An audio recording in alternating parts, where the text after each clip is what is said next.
This is Damian Macy, representing the Friends of the Marshall Public Library on our Oral History Project. And today is Thursday, August the 6th of 2015, and I'm visiting with Lori King in her office at 511 Locust Street.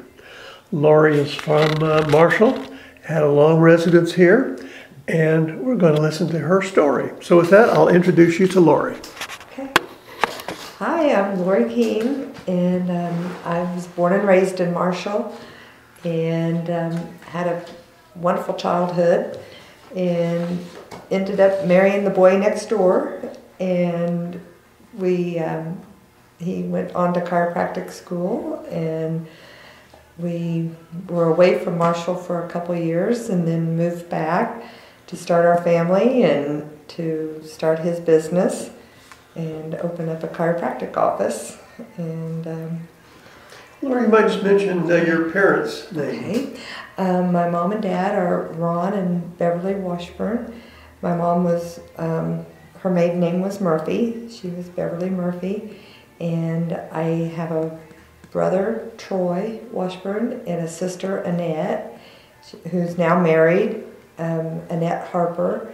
And she married Jeremy, and they have two boys, Ethan and Ty. They're my nephews, the only nephews I have. Bill, my husband, is an only child, so, and my brother's married and has two stepchildren, and so, and I have 3 children myself. We have Justin, he's 25, and Andrew, who's 21, and then we have a little girl, Haley, who is 8. She was a surprise and a blessing, and I don't know. Stepping back a little bit, Lori, when you were growing up as a youngster, did you live right here in town, or were you in the country? Well, we actually lived on off of Route 40. And right across from the fairgrounds. 40 goes east and west, and we live right across from the fairground. And we lived there, we moved there when I was 4. And so my parents are still there, so we've been there for, 46 years. And, oh my, adding the numbers. And we were there when 40 was the only highway, and before they built 70, so it was a very busy highway. Trying to cross 40 to get into town was interesting, and had different accidents on 40, which would kind of back everybody up. And but my brother and I, we loved to watch the traffic. And then when 70 was built, then we of course lost a lot of traffic, but it made it a lot easier going to town. My mom's sister always came out in the summertime, and we always had a great time. She was 2 years older than me, and we had a wonderful time playing, and we would play outside, and our neighborhood was wonderful. Loved the neighborhood. We used to play flashlight tag, and we would play softball and wiffle ball. We'd get all the neighborhood kids. Bill King and Steve Barr and Brad Mars and the Murphy girls, Dale and Joyce Murphy's 3 girls, and Cheryl, Diane, and Vicki, and then Brenda and Bobby Mars and Debbie Murphy, and I mean there was just a group of us. We had a blast. We would just play out and be barefooted and just have a great time, play kickball. Lori, do you think kids today are even aware of some of those games and things that you did? They're too busy texting, it seems like, but right. Do you think they could even adapt to some of the things that you did as a youngster? I don't think so. I think they're too afraid to be outside anymore. And oh gosh, we never thought of anything. We just would go outside and play. And you didn't go in until it got dark, or until you heard your mom yell your name, and you come running in, and oh my gosh, we'd play the 1 potato, 2 potato, Oh my gosh! And then we just had a blast. I love being outside, playing outside. It was safe. It was a great time. I just have a lot of fond memories of playing, and I wish kids today could be outside and would use their imagination. I don't feel like anymore children use their imaginations, and right, because we used to build forts and play in sandboxes, and I mean play with our dolls, and we just build forts out in the yard, and our moms would bring us food and we'd have a picnic. And I mean, you just don't hear of kids having the picnics anymore and doing a lot of that, and I hate that. It's, you know. Do you think the kids today are missing some of the association with others? I do. I really do. I think they're missing just having a childhood and playing with girls and boys, and there being no difference, and having and being polite and having good friends, and those are friends that you'll always have and always remember and stay in touch with, and I just don't think everybody's too isolated, and I just, it seems like they do not want to use their imagination. right. And I think that's something when you don't have a lot to do, you figure out something and Right. put your mind to it. Right. Oh yes, because we would build stuff. Yes, we would build forts, and then we would cook, and I mean we would, and you'd make your dirt pies and put the dandelion flowers on, you know, and that be the decoration, and I remember making a lot of that, and picking wildflowers and giving that to our neighbors, and doing the May Day, putting the flowers on the door handle of our neighbors, because like I said, we grew up with the neighbors. We knew everybody, and we could go door to door and visit. I think probably you ask most children today about May Day, and they'd say that's the first day of the month, and that would be about it. Right. Where did you, what school did you go to? Well, I went to kindergarten, and then and it was in the old building, and it's where the administration office is now. That's where the old Ohio building. Right, that's where I had kindergarten, and then I went to the North School. They built the new North School, and that's where all of the great schools were. And I went there, and then I went all my life here in Marshall, and then went to junior high and on to high school. And that I remember at the North, there was North and South for a few of the grades, and when you went to North, then everybody came together. And I remember not always knowing all the children when I was in kindergarten. It seemed like there was a period of time where we weren't all together. And were you close enough that you walked to school, or did you take the bus? I took a bus. I remember riding the bus, and then we were real close to town that we were the last ones on. And so luckily we didn't have to ride the bus for very long. We were only 5 minutes away. But I remember at the end of the school year, the bus driver would go the route the opposite way. So then we were the last ones off, because we were always the first ones on, first ones off. And then that year, at the end of the school year, we would be the last ones off. And then I appreciated being real close to town, because it was an hour ride, and I really felt bad for the ones that had to ride that long. Do you remember some of your teachers at that? Oh gosh, let's see. Yes, I had Mrs. Konemacher for kindergarten, and then I had Miss Powers, and then she that was her first year teaching. That was for first grade, and she became Mrs. Masak, and then our middle child Drew had her right before she retired, so she had Drew as a teacher, even though I had her as a student teacher, or her first year teaching, and so that was kind of neat. And then I had Mrs. Turner, second grade, and unfortunately she just passed away. And she was a good teacher. I enjoyed her. She had a lot of stories to tell. And then, I had a wonderful fourth grade teacher, Mrs. Davies, and she wasn't here in town for very long, I think just 2 or 3 years.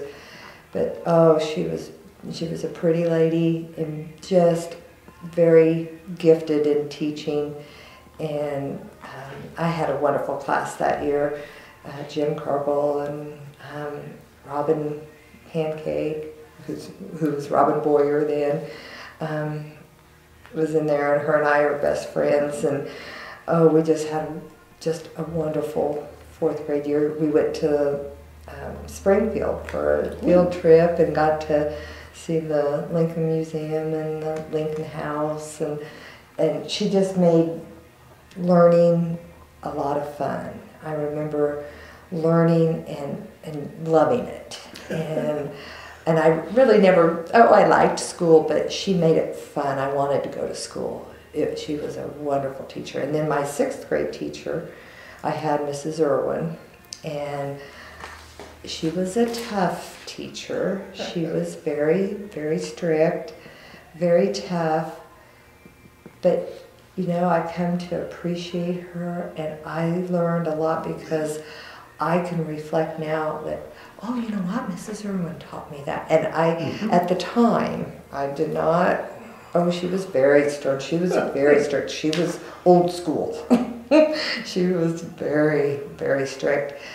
But, gosh, I learned from her, and like we had to pretend we were weather people, and we had to do the weather, and I remember I hated doing that, standing up in front of the class. But she made me learn about weather by putting me in that position, and I like that now. At the time I didn't. I was discouraged from it, but I learned by her kind of making you step outside the box and then have to do stuff. And we learned about other countries. I remember learning about Ireland, and she was very good but very tough. I remember her very tough, and I didn't care for her at the time, but I really, really like her. And I remember seeing her at church several years ago, and I thanked her because she was just a really good teacher. She really was. I think that's, looking back, we appreciate some of that sternness, and Yes. they get the point across. We may not like it at the time, but it's what we retain, it seems like. Exactly. And I don't think teachers are doing that. I think they bow to the children too much sometimes. They tend to not go ahead and push them and make them be tougher. Yeah, I don't know. So kind of what you're saying, you see education has really changed. It has. It really has. And I've seen that just from me going through school and then watching my boys go through school, and now Haley coming in after 16 years. And there's been a lot of change since then. And I can't say all bad, but I don't know. I really liked when I was in school. I liked it.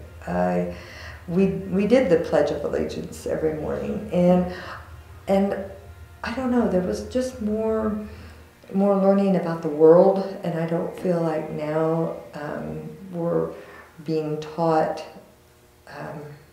what they want us to know, and I don't think it's so much as broad. And I think from the teaching standpoint, this would be my thought, that the teachers probably have a more difficult time today because there are so many, single family, yes, or single parent families. right. And I don't think the kids seem to have quite the influence at home Right. to There's do their work. that, and there's the teachers have so much more paperwork that they have to do that they're not able to have fun. They're not having fun with all that they have to do. And then you're right. I don't think the children are being raised a lot now with both parents in the same home, and I think that's a struggle, and that would be a struggle for the teachers to have to work with too. When you were a youngster going to school, did you have some obligations or duties at home that you had chores to do? Yes, I had to set the table. We always ate in the evening as a family. My dad always wanted that when he got home from work. My mom did not work when we were little, and so she was to always have dinner ready. And I remember always sitting down as a family, and I was to set the table, clear the table, do the dishes. Mom usually did a lot of the vacuuming. I do the dusting. We do that on Saturdays. And I did some cooking, but I was involved in 4-H, and that was a wonderful, that is a very wonderful program. I think all children need to be involved in that. We would have meetings once a month, and us children got to be the president, the treasurer, the vice president, and the secretary. And then you learn how business, how an organization can be ran, and I really learned a lot from that, and by taking a role as being the secretary. And do you think that helped with developing leadership? yes, I do. I really do. And then you got to have hands-on, and then you got to make projects. You had to speak. You learned speech because you had to do a project, stand up in front of the group, and it made you be proud of what you did. I loved 4-H. I did it a long time. I took sewing. I made all kinds of neat things, candle making. Not that I use it today, but I enjoyed it. It was a lot of, I got to try different things. I always wanted to have animals, but we lived too close to town, so we never, we didn't have the animal side. But I did a lot of the arts and crafts and the sewing and the baking, and I learned a lot of baking and cooking through the 4-H. It helped a lot. That's helped with your homemaking today, maybe? It does. It did. And then I took home ec in high school, and that correlated with that. And I love to bake. I love to cook now, and I really think that had a lot when I was little, because I was allowed to do it. I was allowed to be in the kitchen. My mom let me in and to help make, the cakes, the cookies, and make food. It gave me that hands-on to where I got to use that then when I got married. And do you have a favorite item that you like to cook or bake? Oh, I love to bake. That's my favorite. I like cheesecakes and cookies and cake and all the sweet stuff. and I'll do some cooking, but the baking is my favorite. Yes. When you were young, did you have a hobby or hobbies that I like to cook, but my favorite was sewing. I like to sew. I loved needlepoint. I would do a lot of needlepoint and the counted cross stitch, and I did a lot of hand sewing. Didn't like making clothes as much as I liked making more the pillows and make things to hang up. And then I always was fascinated with quilting. And then when I got married, had children, I thought, oh, I want to kind of investigate that. And now quilting is my favorite hobby.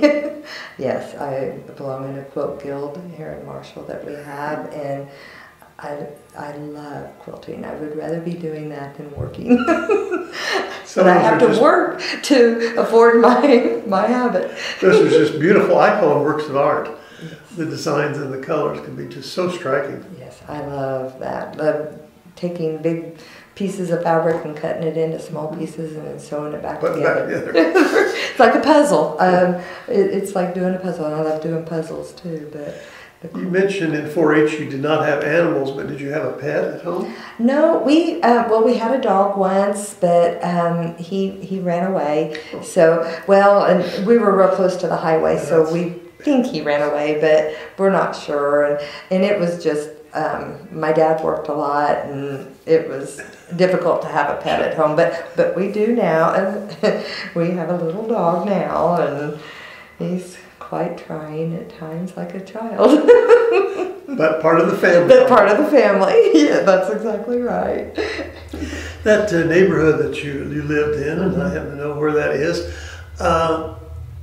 it sounds like that has pretty well stayed very stable and very much like it was when you were a youngster. It has, and some of the children I grew up with have moved back to that neighborhood and are living in the homes of their parents. So that's unusual. It is, and it's a wonderful neighborhood, and we were able to ride bikes a lot. And also the Lincoln Motel was right there by the subdivision, and we used to be able to ride our bikes over there, and that was neat to see the different people from different states. And being little, you didn't realize, somebody was from Wyoming or traveling through, and we'd read the license plates. That was fun. And then we would buy the Cokes there that were, a nickel in the bottle. And so I had a lot of fond memories riding bikes in town and riding all over. I would ride my bike a lot. You don't see children riding bikes very much now, but oh my gosh, that was my means of transportation. That was. Did you get up to the road to the swimming pool sometime? Yes, I lived at the Marshall Pool. I loved going to the Marshall Pool. Loved swimming. I became a fish. I loved it. And as a matter of fact, our daughter loves going. She got a pass this year and loves going. And that's what my birthday's in June, and my mom and dad always got me a pass for my birthday, and that was my favorite gift of all, was being able to go to the Marshall Pool and being close to it like we were just there. Like I said, the Marshall Pool is right by the fairgrounds, and we lived on the other side of the fairgrounds, so I would get to ride my bike, and I had some independence, and I think that was what was nice. Even though I was maybe 8 or whatever, I had independence to be able to ride my bike, go to the pool. It was a safe place to go. Once you entered, you couldn't leave unless you were to leave to go home. And it was, but I'd get to see my friends in the summer, and it was nice. It was, you had fun, and you were doing nothing destructive, it was just having fun, and it kept children occupied, and they were getting exercise, and I think it's a wonderful place, and I love. You mentioned going over to the Lincoln Motel. Was there ever kind of a, shall I say, warning from Mom and Dad? Be careful, there are strangers there. Yes, they did. And we would just, it would be a real quick visit, you'd only get to say hi. And if there were too many cars, then they wouldn't let us go. Only if there were just a couple cars, because they were like, no, you got to be careful. And there was always that warning. But we would just read more of the license plates, more is riding through to see who's there, and then they would make sure we were home to, come back right away. But it was, that experience was fun though. I mean, that was neat to have that right there and to be that. As you moved on into high school, did you have a favorite subject? I loved English, or I guess literature now is what they call it. I love to read. And Mrs. Turner was very influential in that. I loved to read. She helped me read and see where you could go. I mean, oh gosh, you could travel everywhere.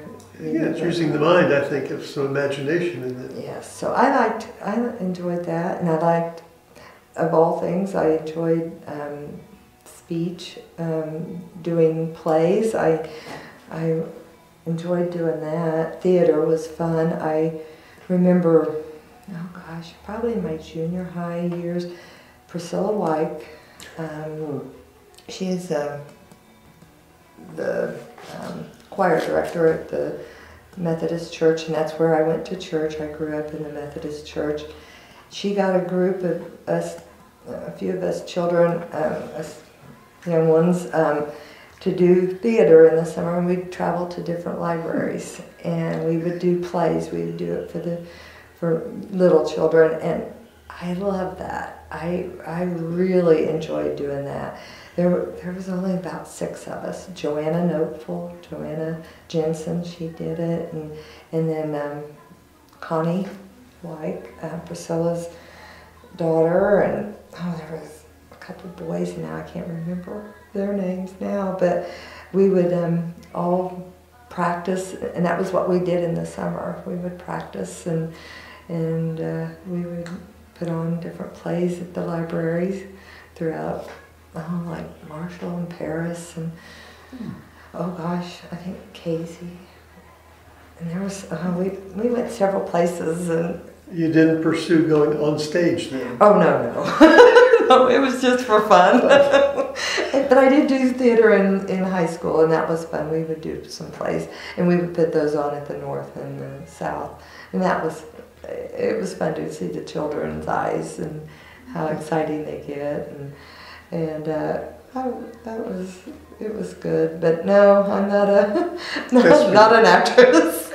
You and I mentioned can't sing. The enjoyment of reading. Is there a particular type? Do you like novels, or do you like mysteries, travel, or anything particular that you like? I like the classics, you know.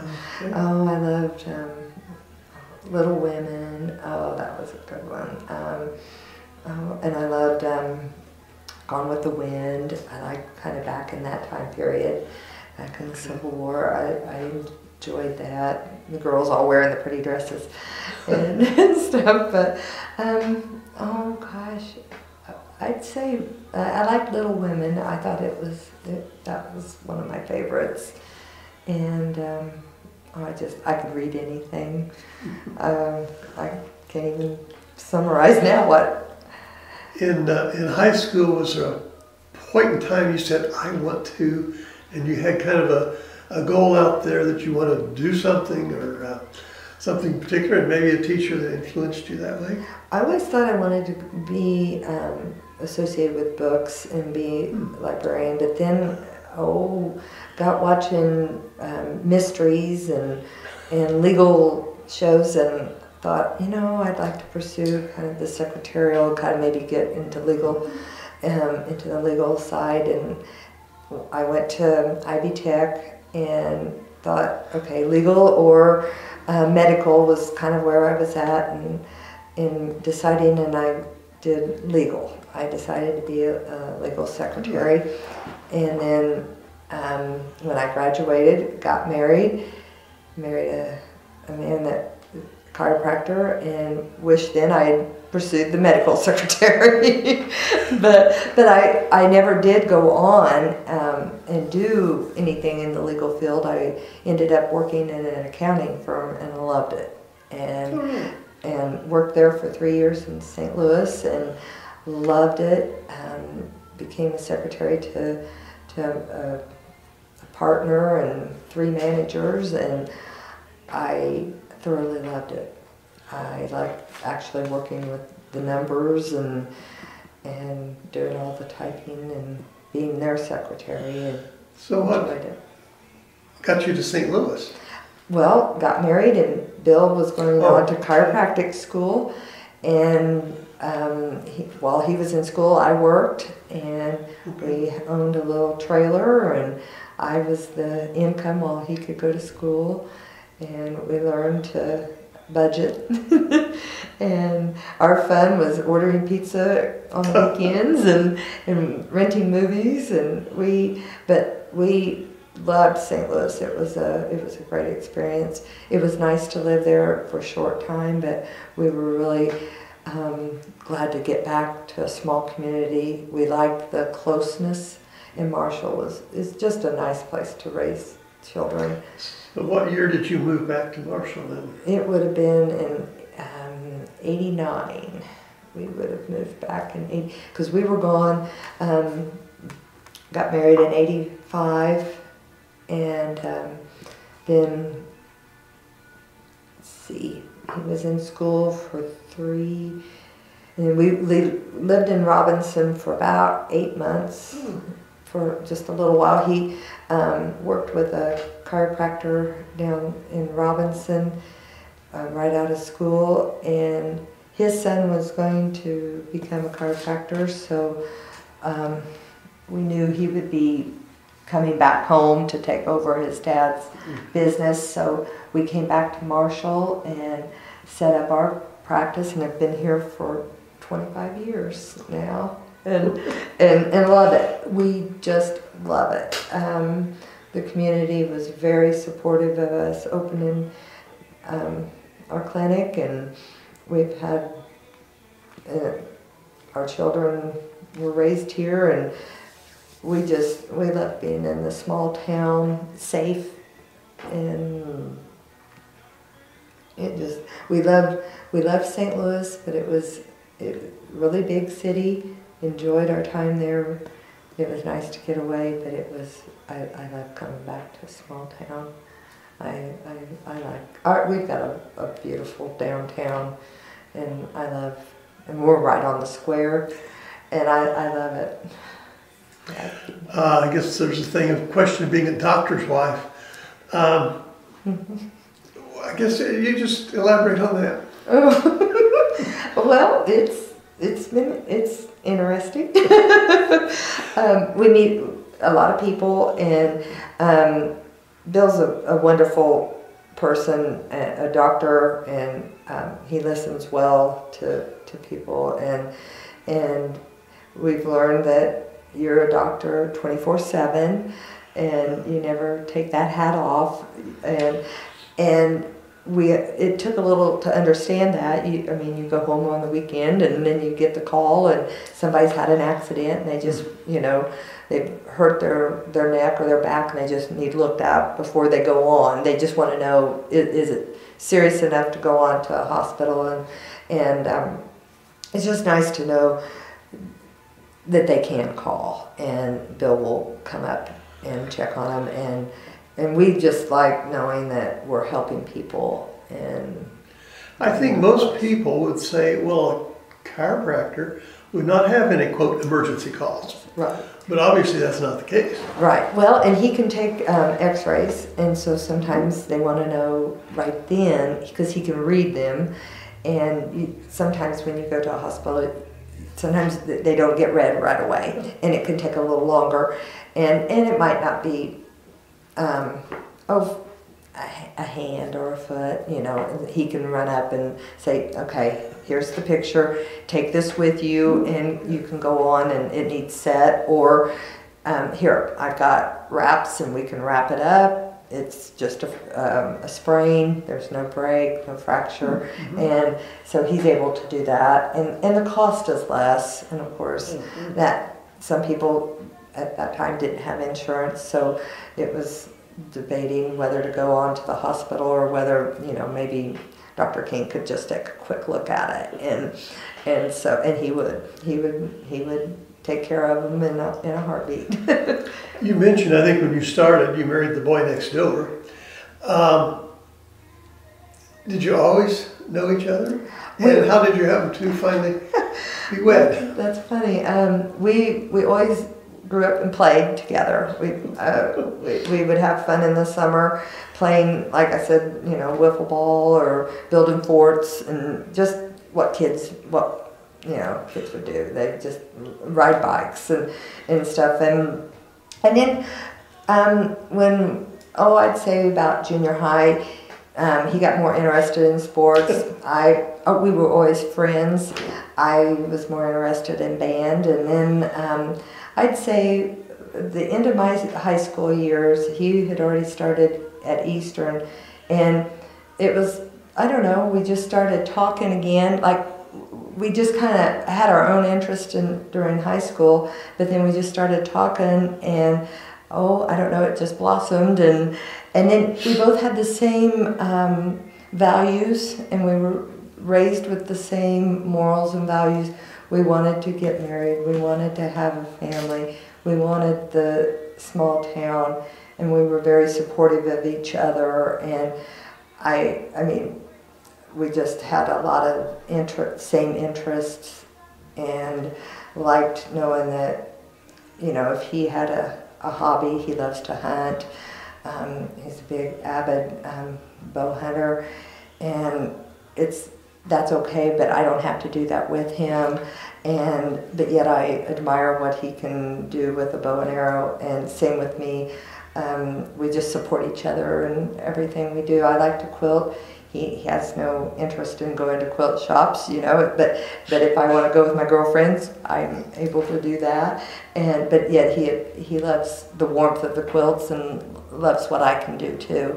And we just have been very supportive of each other. Do you have about 25 deer heads around your living room wall? Well, we do have several, as a matter of fact, and we have an elk. Yes, he went to Colorado and was able to get an elk with a bow, and I love it. Now I want him to go moose hunting. I was just getting ready to ask if you had a moose. Not yet, but I want one, because I think they're a wonderful animal. Strange looking animal. Yeah. I hope he doesn't go to Africa and shoot a lion. No, exactly. No, I don't think he'll do that. That's quite a bad deal. Oh. That's going to get a lot of press coverage, it seems like. Yes. Not good. No, he really doesn't. He's not into the exotic animals. He's just more in. But we eat the meat too, and so when he's not just a trophy hunter, he hunts. He does enjoy waiting for that right trophy, but we do eat the meat, and if we don't, we donate it. Because there's a locker over in Martinsville that would take the meat and donate it to people who are in need. And so we have a lot of meat in our freezer, and so because we both feel really strongly about that you know, God put the animals on here for us to eat, and so we're not going to just hunt for just the head, and so we do eat what we hunt. And then he likes to farm a little bit. We've got a little bit of ground that he likes to farm, and he farms to draw the deer in. He likes to plant corn and beans and different things just to have the deer want to be there. And I'm sure you probably have quite a few of them too, don't you? And we do. We live near the state park, Lincoln Trail State Park, and we love watching the deer. We love watching them, and we have a couple babies right now. We have twins that are there, and wow. It's fun to watch. They're cute. They're fun to watch, and they eat. We have an apple tree out front, and they like the apple tree, and we have some peach trees, and they like them too. Or some people say the deers are so frustrating because they eat the flowers and they eat shrubs and everything and destroy them. Right. So I don't have a lot of landscaping. I've tried that, and then the farmers are. They don't care for the deer very well, and they do destroy the corn and beans. Oh my gosh, they do destroy those crops, and so we're fine hunting them. You mentioned in the field of the chiropractic business, dealing with people, there must be some frustrations too once in a while, aren't there? There can be, but not so much really with the patients, more on the insurance side of things. We've got a lot of good patients. We really do.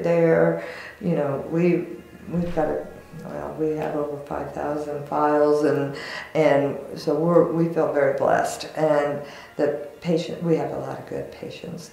We care for them all, and of course we've lost a lot of good patients that have passed away over the years, and we miss them. They become like family, but the insurance side has changed a lot, and unfortunately, I believe that I don't think our government really. We needed to get insurance for everybody, but I really had wished that they had address the insurance companies first, because I think we could have gotten a lot accomplished if the insurance companies could have all come together and offered more choices. I guess that real question I was leading up to was, what has this Obamacare thing done for that? It must be a myriad of problems with the record keeping. It is. Government regulations. They want so much more for all doctors, whether it's dentists or podiatrists or chiropractors, to do what even the MDs are doing. And each field is a little different, and not everybody can be put into the same square. And they want us to, for example, get all the medication lists for the patients. Okay, that's all well and good, but we might not see that patient for 3 months, and then they might have went to their medical doctor. Well, then it just means more inquiring. Okay, has that medication list changed? And we can't prescribe. So on our side, it's okay to have the list, but I don't necessarily know that we need to be the holder of that information, because they want us to of course, put it into the computer and have it be in a database. And that really needs to come more from the people that are doing the prescribing. And then it's just, a lot has changed with that. And I really, like I said, some people they can't afford the insurance, or they have it but they can't afford because of the deductible is very high, and that has to be paid before the insurance companies pay. So we've just seen a lot of changes, because the deductibles used to be, oh gosh, like only $100 or something. When we first started, it was very, very low. $250 was high, and now it's like we're seeing $3,000, $5,000 for deductibles, and so people are having to pay a lot, and before the insurance company kicks in. So we've seen a lot of that change, and then our end has changed with all the documentation that we have to do, and we've had to go and get really good software. Doctor has to do all the notes on the computer, and that has taken away time from the patient that he doesn't like. He is a very hands-on and wants to talk to the patient, because what he does, he learns a lot just in talking to the patient. Because as they're talking, they're saying, well, I don't know why my back hurts. I don't really know how that happened. But as he's talking, they'll say, but you know, I was gardening the other day and I was pulling up stuff. Well, then it starts making sense to, they didn't do something specifically to hurt themselves, but in talking, he could figure out what was going on. And so by not having a lot of time being able to spend with the patient and having to get everything on the computer, it's taken away some of that time that he is not happy with. You mentioned the word computer, and in these 25 years or so that you've been here, I'm sure you started out with very little use of it. Right. Practically none, maybe, in paper. Right. And now then... Oh my gosh, that's all. We can't survive. We can't practically do anything without it now. We started out, like you said, on paper, and we had little files for everybody and little cards. Each person had a card, and that was where you kept track of their bill. And now we have it all on the computer. And the other day, we were without power, and that was very trying, because we can't see anything now because nothing's on paper. And so that was quite hectic that day. Oh my! So we became very dependent on the computer. Maybe a little bit too much? I think so. I think so. If you say a power failure, you're out of business. Right. And I think the other issue that guys kind of question in my mind is this hacking and the identity theft and all of these things. And especially in the medical field where you've got so much there. Is that ever an issue? Or no? Yeah, it's frightening, and we have to take those steps because we have Social Security numbers. And now that is one thing. Luckily, the insurance companies have gone away from using Social Security numbers. They go by date of birth, by the name and date of birth. So we have it in a file now in the chart, but we don't have to have it on the computer, and that's a lot safer, and patients are more willing to let us know that number. We have to have it to at least know that that is a legal person. And so we have to have it in the chart, but the computers have changed so much over time, and I don't know, I kind of miss the good old days of writing it on paper. Being able to pull a folder out and there it is. There it is, exactly, and adding it by, just adding it on paper. It was just so much easier. Lori, over the years, is there a particular historical event or something that's happened that has really made an impression on you and maybe even changed your thinking? Oh my. Well, 9/11 was pretty dramatic. It just made me appreciate my family and in our country, and it brought a lot. And then our middle son is in the National Guard, and that was a big decision for him to make. And I've learned a lot with the military, with him being in there, because Bill and I, neither one really knew too much about the military, but with him being in there, it has really been eye-opening. But I am a big, I'm so proud, and I don't know that I ever was until he joined the National Guard, and really appreciate what those men and women do and what they've had to, to do. And I just have a better... Has he finished his active duty? He is, yes, he is finished. He is still in the National Guard. They meet once a month, and then he has annual training for 2 years, or 2 weeks in the summer. But he's at Eastern now, and just is going into the ROTC program, which is the officer training. And so when he gets done, he'll be an officer, and then he might have to do, I think he has to go active a little bit and go somewhere, but he loves it, and we're, like I said, we've learned a lot. I'm really proud of our military. And your oldest son, is he in school? No, he tried school, but it just, he wanted to work. He would rather work, and he's actually working yes, he was wanting the money. He had things he wanted to do and get, and he's employed with Toyota and loves it. He just loves the company. It's a very good company to work for. They have a lot of good benefits, and he loves working for the car industry, which is interesting because my dad used to tinker with cars and loves cars until they became so computerized, and then he couldn't. But so my dad's real proud to know that he's got somebody in the family. And then my brother works as an engineer at TRW, which is an automotive company, and my dad's real proud to know that he's got a grandson and a son that works in the automotive industry. Cars used to be pretty simple, but they're like everything else. Right. You raise the hood, it looks like a bowl of spaghetti there. Oh, exactly. What to do with it. Exactly. I have to go to the dealership anymore. I don't know how to take care of them.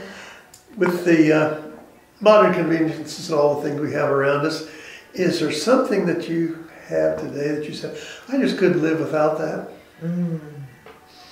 Oh gosh, wow. Well, I like my dishwasher. I like that because I always have to do the dishes, so I really like my dishwasher. But oh gosh, I do like I have an iPad, and I like my iPad to, when I want to look up something, you don't go to the encyclopedias anymore, you Google it, and I do like that, but oh gosh, I don't know, just what I like my iPod, the music on that, to be able to walk. If I had to leave and I could only take like 3 things with me, it would be my sewing machine and my iPad and my iPod, because I'd have my music, I could read, because I love my iPod, or my iPad, I have my Kindle on it, and I have all my books because I love to read. So I would have that, and then I love to quilt, so I'd have my sewing machine. Those would be my three. Do you have e-books also? Yes, I do. I love it. I love, like I said, I love to read, but I have to be careful because if I read too much, then I don't do housework. So, but I will say this though, I do think things have changed to where when I was younger, I worked in the summer. I was able to work jobs. Bill and I talked about that a lot, that there were jobs for teenagers to do. They don't have those today. And they got away from letting teenagers work at even the fast food places, it seems like. You have to be 16 or over. Well, I remember working, and I babysit some, but I worked at Coil Sales there in the summer, and I loved it. It made me appreciate working in a factory, what those women do all year long, and that's their job. And I don't think children today see that. I don't think they get to experience that, to see, is this really what I want to do out of high school? Is this the only job I'm going to be capable of doing? Or do I want to buckle down in high school and go on to college and have a career? Right. And that, I think children need to, I think young men or young boys and girls, they need to see that. And I think that experience of association with other people exactly is a big part of the, quote, education process of being on a job. Right, and you have to work with others. And like Joyce and Bill and I, that was us three, that we grew up together, and that's my aunt. And we worked at Coil Sales, and we worked there in the summer, and Bill worked on cutting the cables, and then Joyce and I worked on putting coils on these cables, and you had to work with other women, and you had to get a quota. You had to do that. And I remember my dad was the manager of the plant, and I felt I had to do that because I didn't want my dad to be embarrassed or ashamed that his daughter couldn't do it, and Joyce and I, we tried real hard, and the women came to respect us though, because they learned that we weren't there to just have fun. We were there to work. We were workers, but we respected them too, because we got to leave at the end of summer. That was their job. They still had that job, and I have a lot of respect for people who work in factories, but I had to work that to respect that, to know that, and I worked fast food too. I worked at the Dog and Suds that became the Kentucky Fried Chicken too. I mean, they had both, and you had to learn to work with the public. You had to count money, and I learned real quick, you have to do it right, because that's somebody's money. And probably there's going to be someone that's not going to be happy or satisfied all the time. I learned more, I think more in that field than in the chiropractic field. Was there more of some discouragement there? Some unhappy people. They want their food cooked just right, and they want that root beer in a cold mug, ice cold mug too. They don't want to wait for it. Exactly, they want it now. They didn't want to wait. Oh my goodness, yes, that brings back. Lori, if you were in, let's say, across the water in some other country, and you said you were from Marshall, Illinois. That's a little town out in the Midwest, and they think, Marshall, Illinois. What would you tell them that's some of the good things about Marshall and why they might even want to visit here? Oh gosh, well, it's a quiet town. It's very quaint, but it's a friendly town. If you're walking down the street, people will smile and say hi, and it is it's very clean, and everybody's nice. They're nice. You're gonna have your few that are kind of you want to avoid, but overall, it's a friendly town, and everybody tries to take care, and everybody takes pride in the town, and I like that, especially since we've got different organizations that have done some to help the town be recognized, and I believe that we needed that. At first I didn't think, I thought, oh, it's just Marshall, we don't need to draw attention, but we did. It's really made a difference. Now, it's like I see it now. I didn't understand it when they were wanting to redo downtown or to have different community centers. But we needed that. We need a place to go. We use it now, and if we didn't have it, I don't know what we'd have done. But I like that we're trying to keep the downtown nice and keep people wanting to come downtown and not go to all the to the Walmarts and out to the interstate to all the fast food. I like the small little, I like the downtown for that. And I think Marshall is a very nice town to raise a family in. And we have good schools, we have people who care. We have board members that they have children in the school, and I think that's important. And they care about the town, they try to make good decisions. I mean, we're all going to not agree on everything, but overall, the students that come out of our schools are smart, and a lot of them go on to college and have done very well. Bill is an example of that, and I mean, he graduated and is a chiropractor, and we have others in town that have done the same thing, have left and come back, and I think that's important too. I like when people can graduate and then can come back and offer more to their community, I think, and we have a lot of that here. We do. Laura, you said it very well, and I sure enjoyed visiting with you. And I think you said earlier, I don't know what I've got to say, but see, you had quite a nice story to tell. Well, thank you. And I sure appreciate your time on that, and we from the library, Friends of the Library, sure appreciate that also. Well, thank you, Damien. And it's been a delight visiting with you, and a big thanks. Well, thank you too. And thank you also for your wonderful business here in town and your support of the community. Thank you. That wasn't too bad.